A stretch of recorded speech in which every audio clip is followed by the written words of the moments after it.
बाएं हाथ का सहारा लेते हुए आंखों को बंद ही रखते हुए आराम से बैठ जाए।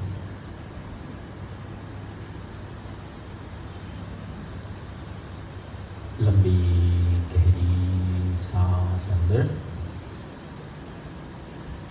धीरे धीरे बाहर।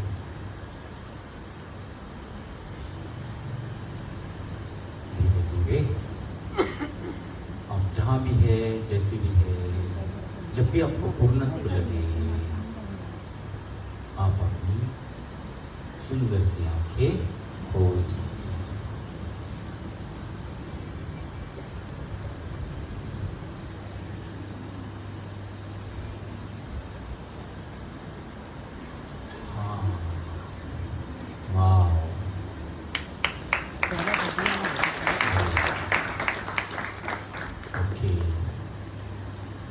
सगळ्यांना समोर या, समोर या, समोर या.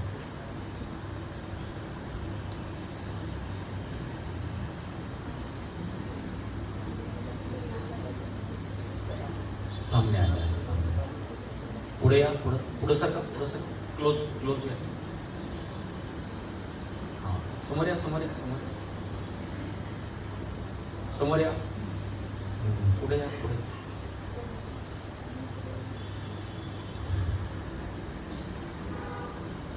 कसे आहेत सगळे?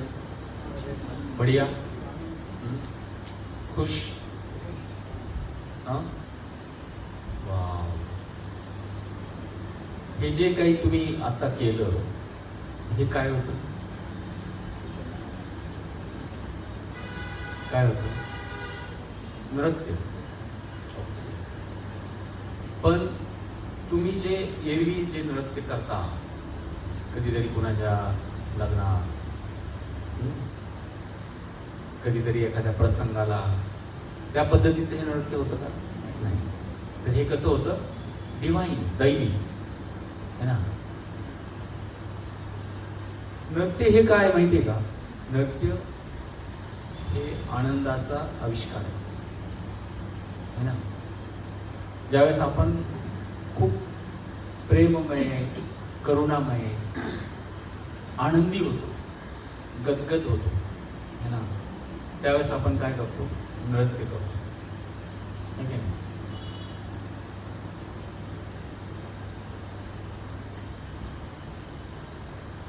ही जी संपूर्ण सृष्टी आहे ना, ही दोन शब्दांनी बांधलेली आहे. आणि ते दोन शब्द म्हणजे काय? तर प्रेम है ना. आणि प्रेमाचा आविष्कार म्हणजे काय? तर नृत्य.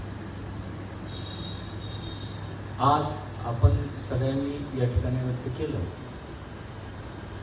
प्रेम, करुणा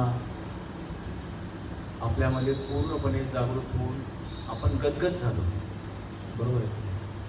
आणि एक वेगळा अद्भुत अनुभव तुम्ही सगळ्यांनी या ठिकाणी केला. परमपूज्य श्री श्री रविशंकर गुरुदेवांनी सुद्धा जवळजवळ हे संपूर्ण सृष्टी या दोन शब्दांनी बांधलेली, ती म्हणजे प्रेम. या जगामध्ये ज्याला कोणतीच भाषा समजत नाही, त्या व्यक्तीला एक भाषा समजते आणि ती म्हणजे प्रेमाची भाषा है ना. आणि म्हणून वेगवेगळ्या प्रांतामध्ये, देशामध्ये ज्यांना आपलं भाषा कळत नाही, ज्ञान कळत नाही, धर्म कळत नाही, अशा लोकांना बांधण्याचं काम परमपूज्य गुरुदेवांनी या दोन शब्दांमध्ये केलेलं आहे. बघा, प्रेम भावाभावामध्ये असतं, बहिणी बहिणीमध्ये असतं, मित्र मैत्रिणींमध्ये असतं, पती पत्नींमध्ये असतं, अनेक नात्यांमध्ये प्रेम आहे ना. पण या सगळ्या नात्यातल्या प्रेमामध्ये सर्वश्रेष्ठ प्रेम जर कुणाचं असेल तर ते कुणाचं आहे? आईचं प्रेम है ना. आई आणि गुरु यांचं प्रेम हे सगळ्यात श्रेष्ठ आहे. का श्रेष्ठ आहे? आईचंच प्रेम का श्रेष्ठ? प्रत्येक नात्यामध्ये प्रेम असतं, प्रत्येक नातं आपण अनुभवतो, प्रत्येक नात्यासोबत आपण बांधले गेलेले राहतो, बरोबर. पण आईचं प्रेम हे संपूर्ण जगाने सर्वश्रेष्ठ प्रेम मानलेलं आहे. कारण काय? अनकंडिशनल. आईच्या प्रेमामध्ये कुठलीही अट नसते, है ना. अनकंडिशनल संपूर्ण आयुष्य. आई कितीही महत्वाकांक्षी असू द्या, कितीही कर्तबगार असू द्या, पण तिचं लक्ष मात्र तिच्या मुलांवरती असतं, है ना. आणि मुलांकडून तिला काय पाहिजे असतं? चेहऱ्यावरचा समाधान आणि आनंद, बस. बाकी काही नको असतं, है ना. संपूर्ण आयुष्य, अगदी संपूर्ण दिवसभर तुम्ही तिला बोललात नाही बोललात, तिच्याकडे बघितलं नाही बघितलं, तरी सुद्धा जीव मुठीत घेऊन ती फक्त एक कटाक्ष तुमच्या चेहऱ्यावरच्या समाधानाचा पाहण्यासाठी रात्र जागते, है ना. आणि म्हणून संपूर्ण विश्व या आईच्या प्रेमाला हे सर्वश्रेष्ठ प्रेम मानतं, आदर्श प्रेम मानतं. परमपूज्य गुरुदेव सांगतात की आईसारखं इतरांवरती प्रेम करा. ज्याप्रमाणे आई ही आपल्या मुलांवरती प्रेम करते, त्या पद्धतीने तुम्ही प्रेम करा. कारण ही एकच गोष्ट अशी आहे जगामध्ये, है ना, की जी विकत भेटत नाही, है ना. ही कुठेही विकत भेटत नाही. प्रेम जर तुम्हाला पाहिजे असेल ना, तुम्हाला प्रेम द्यावं लागतं, है ना. तुम्ही ज्यावेळेस देतात त्याच वेळेस तुम्हाला ते मिळतं. पुन्हा एक स्वभाव परमपूज्य गुरुदेवांनी सांगितला की प्रेम तुम्ही जेवढं देणार ना, त्याच्या 10 पट तुम्हाला ते मिळणार, है ना. जेवढं देणार, स्वभाव आहे प्रेमाचा. तुम्ही 1 पट द्या, तुम्हाला 10 पट मिळेल. पण तुम्ही जर नाही दिलं तर तुम्हाला मिळणार नाही. प्रेम पाहिजे असेल तर प्रेम द्यावं लागतं. सगळं आहे तुमच्याकडं, सगळं आहे. या जगातल्या सगळ्या सुखवस्तू तुमच्याकडे आहेत. पैसा आहे, गाडी घोडा सगळं आहे, घर आहे, नाते आहेत, पण प्रेम नाही. काही उपयोग आहे? अजिबात नाही. किती मोठा माणूस व्यक्ती असू द्या, महत्वाकांक्षी व्यक्ती असू द्या, जग जिंकणारा व्यक्ती असू द्या, तो भुकेला कशाचा असतो? प्रेमाचा असतो. आणि एकच जागा अशी आहे या जगामध्ये की जिथं अनकंडिशनल प्रेम आपल्याला मिळतं, ती म्हणजे आईचं प्रेम. आणि म्हणून गुरुदेव सांगतात की आईसारखं प्रेम करा सगळ्या लोकांवरती, है ना. तुम्ही ज्यावेळेस आईसारखं प्रेम करता ना, तेवढ्याच पटीमध्ये ते प्रेम तुम्हाला परत मिळतं. आणि म्हणून परमपूज्य श्री श्री रविशंकर गुरुदेव यांनी हे संपूर्ण जे विश्व आहे ना, 218 देशांमध्ये हे काम चालू आहे ना. आणि ते बांधलं फक्त एकाच भाषेमध्ये, आणि ती भाषा म्हणजे प्रेमाची भाषा. अनेक देश आहेत, अनेक राज्य आहेत की जिथं हिंदू धर्म माहिती नाहीये, वेद माहिती नाहीये, मूर्ती पूजक ते लोक नाहीयेत, इस्लामिक कंट्रीज आहेत, ते आपल्याला मानत नाही. पण त्यांना सुद्धा गुरुदेवांनी प्रेमाने सोहम सोहम सोहम करायला. अनेक देश उभा राहिले, अनेक घर उभा राहिले, अनेक मन जुळल्या गेली, रांधल्या गेली, फक्त 2 शब्दामुळं, आणि ते म्हणजे प्रेम. त्यामुळं या जगामध्ये सर्वश्रेष्ठ प्रेम जर कोणाचं असेल तर ते आईचं प्रेम आहे. आणि म्हणून प्रत्येक जण आदर्श प्रेमाचं उदाहरण देताना पण सांगते की आईसारखं आम्ही तुमच्यावर प्रेम करतो. दुसऱ्या प्रेमाच्या नात्याचं उदाहरण देत नाही, आईसारखं प्रेम. आणि म्हणून तुम्ही आणि मी आपल्या आयुष्यामध्ये काय केलं पाहिजे तर अनकंडिशनल लव्ह, है ना. तुमचं जर कोणावर प्रेम असेल तर निरपेक्ष भावनेने प्रेम करा, तेवढ्याच पटीत तुम्हाला ते परत मिळेल, है ना. आणि गुरुदेव सगळ्यांवरती प्रचंड प्रेम करतात, प्रचंड कृपा करतात, कारण गुरु सतत देण्याचं काम करतो. गुरुला काही चॉईस नाहीये. तू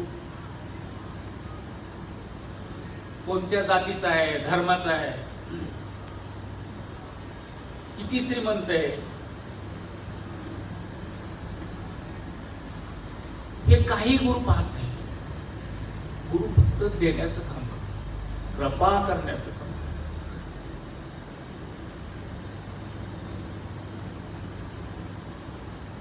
आणि त्यामुळं गुरु जीवनात असणं अतिशय भाग्याचं लक्षण आहे.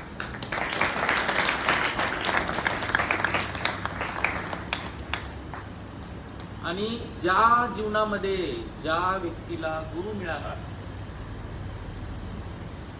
ती व्यक्ती या जगातली सगळ्यात भाग्यवान व्यक्ती आहे.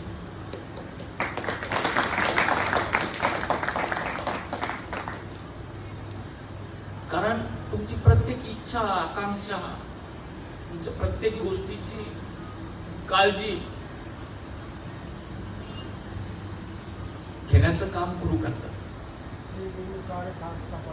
है ना. त्यामुळं जीवनामध्ये गुरु पाहिजे.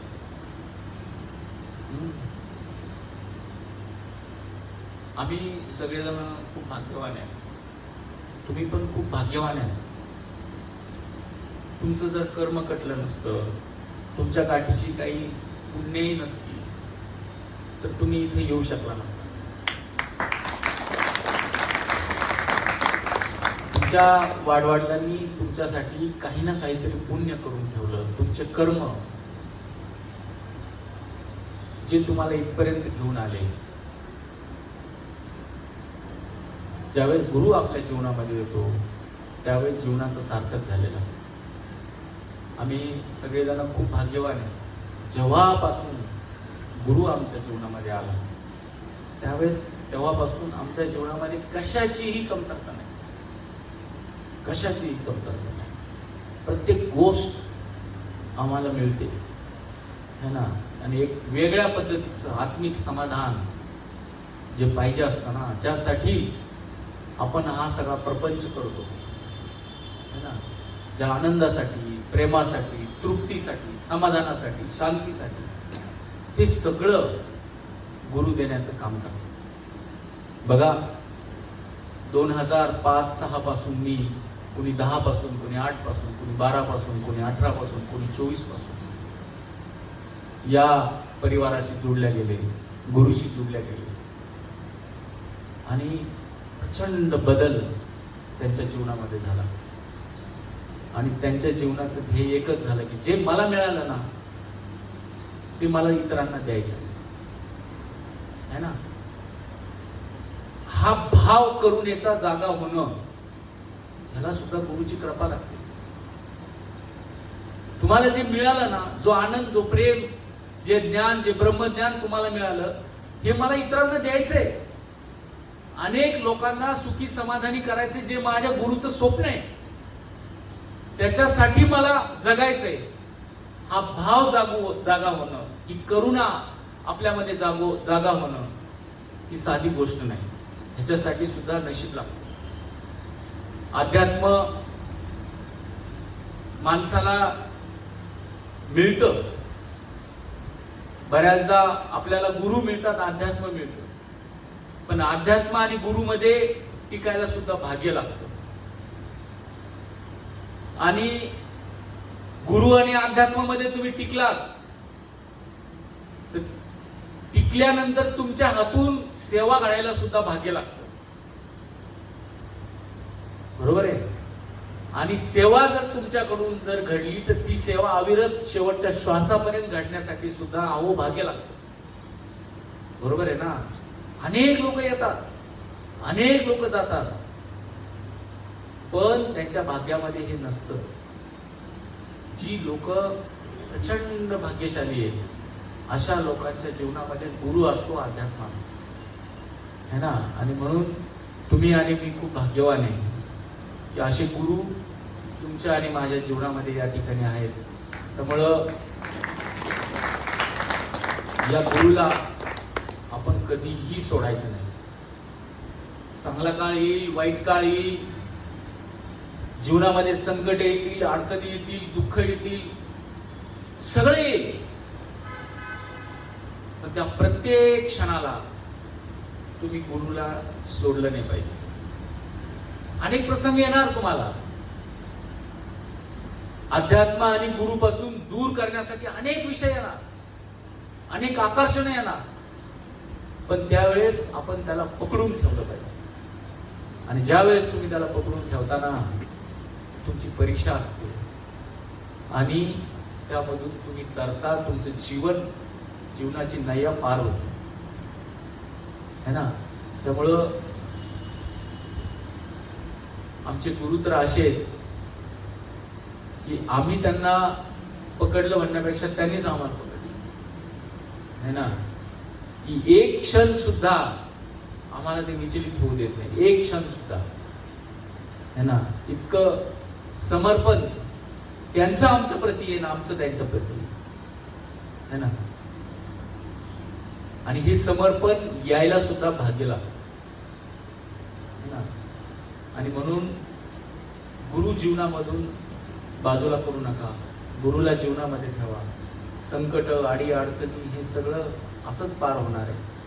आणि गुरुदेव सांगतात की प्रतिकूल परिस्थितीमध्ये सुद्धा तुमच्या आणि माझ्या चेहऱ्यावरती हसू पाहिजे, बरोबर आहे की नाही. प्रतिकूल परिस्थितीमध्ये सुद्धा, कारण तुम्ही मी संसारिक जर असू तर तुमच्या माझ्या जीवनामध्ये संकट येणार, अडीअडचणी येणार, कर्म काटावं लागणार आपल्याला. पण ते कर्म काटण्यासाठी सुद्धा जर गुरु आपल्या सोबत असतील तर ते कर्म सहज होतात, सहज होतात, है ना. म्हणून गुरु कधीही जीवनामधून सोडायचं नाही. आणि गुरु एकमेव असा आहे की जो प्रतिकूल परिस्थितीमध्ये सुद्धा, वाईटातल्या वाईट परिस्थितीमध्ये सुद्धा तुमच्या चेहऱ्यावरती हसू ठेवतो. त्यामुळं तुम्ही या परिवाराशी जोडलात, गुरुशी जोडलात. जे जे म्हणून तुमचे गुरु असतील, जे जे म्हणून असतील, त्यामध्ये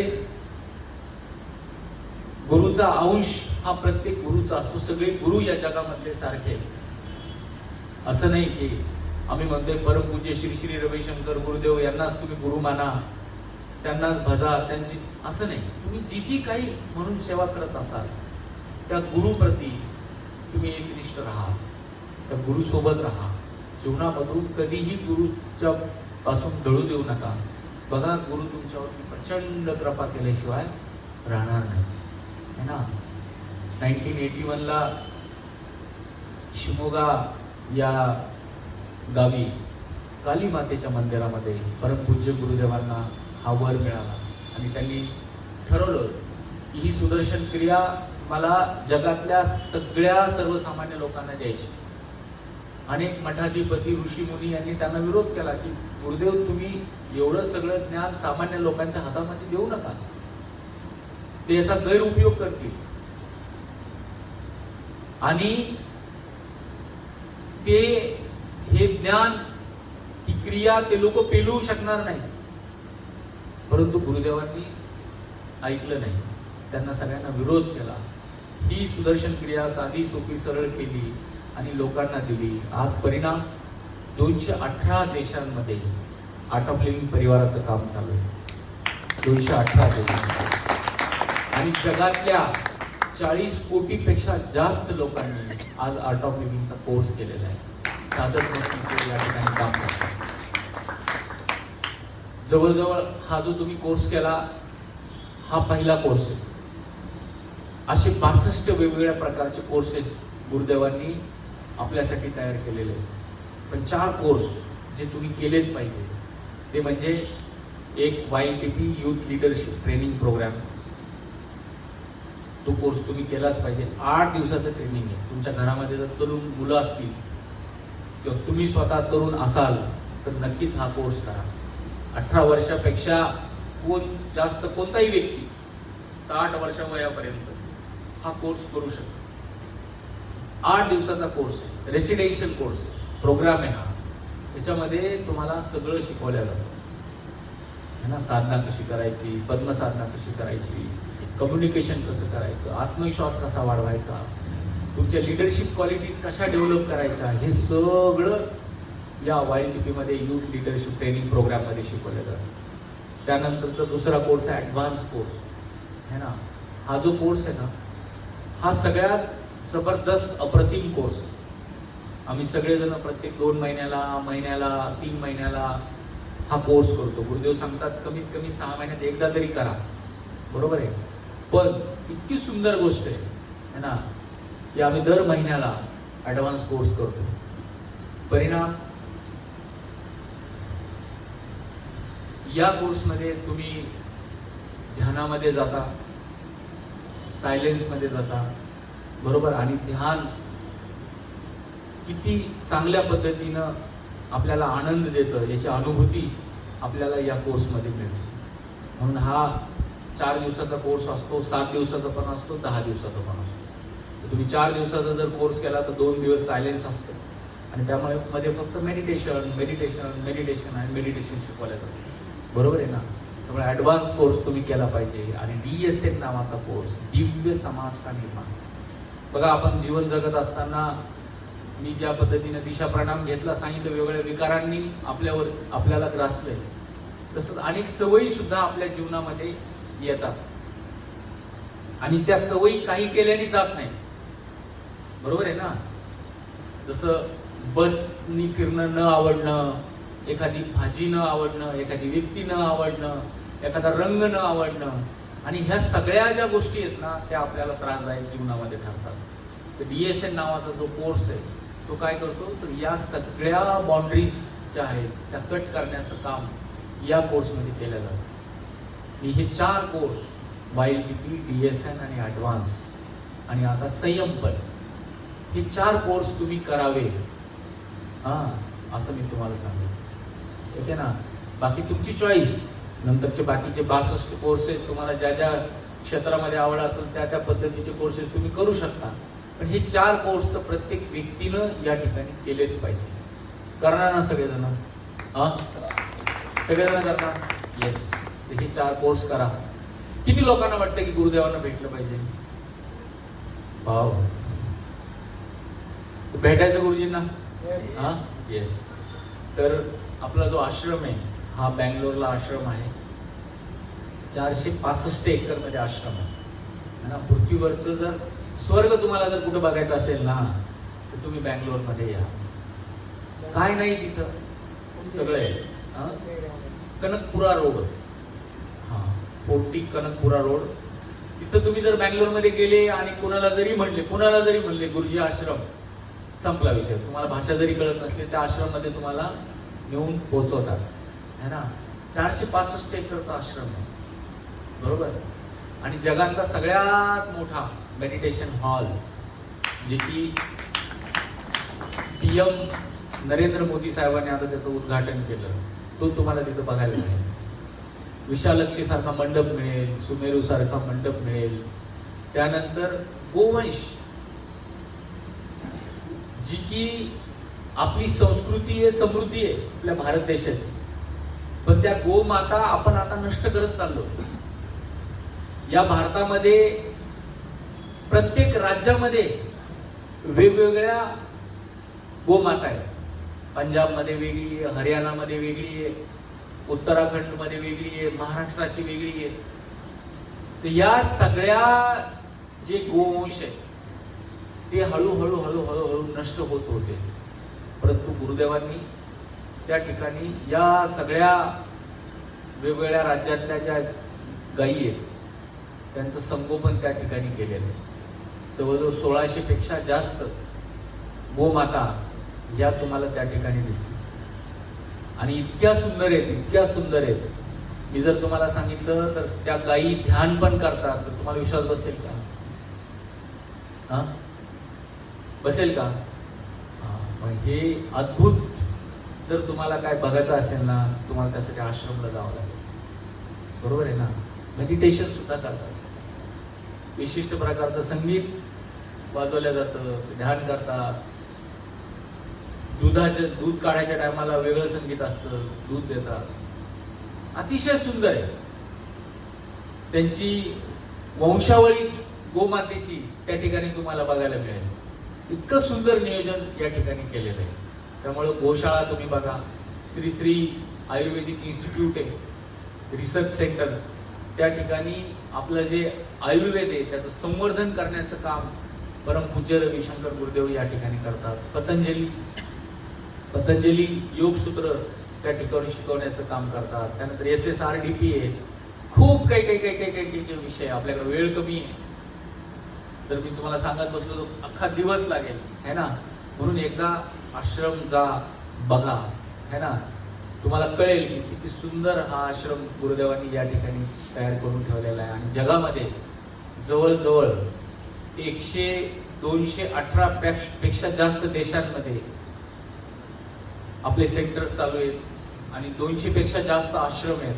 आणि भारतामध्ये 35 पेक्षा जास्त आश्रम हे भारत देशामध्ये या ठिकाणी प्रत्येक राज्यामध्ये आपला आश्रम आहे, है ना? त्या ठिकाणी सुद्धा काय चालतं तर एकच चालतं, तुमच्यासारख्या लोकांना पकडायचं, तिथे घेऊन जायचं, बरोबर, आणि सो हम बस, बाकी काहीही नाही. आणि त्याला ध्यानामध्ये बसवायचं. गुरुदेव आम्हाला नेहमी सांगतात की मेरा काम तुम करो, तुम्हारा काम मैं करूँगा. मेरा काम है ध्यान करना, है ना, साधना करना, ये मेरा काम है, वो आप करो. तुम्हारा जो काम है उस काम में सफलता मैं आपको दे दूंगा. ठीक है.